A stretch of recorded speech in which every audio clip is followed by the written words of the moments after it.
kayo ng mapa. Iba yung Puerto Cochera, iba yung may mapa, at saka may video eh.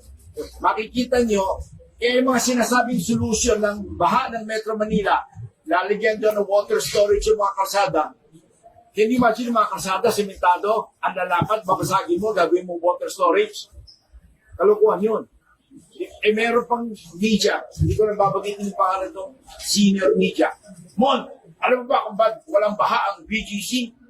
Bakit daw, sir? Dahil yung BGC, ginawa ng water storage yung ilalim ng kalsada nun. Sabi ko, to be exact, si Buja ko. Sinabi ko rin pala.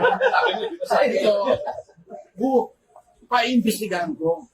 Pero I do not believe there is such a thing as yung kalsada, puro water storage, kaya hindi nagkakos ng baha.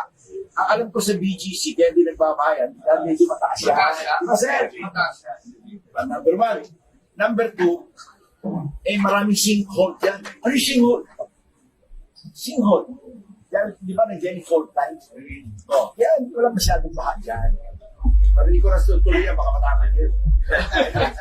Ngayon,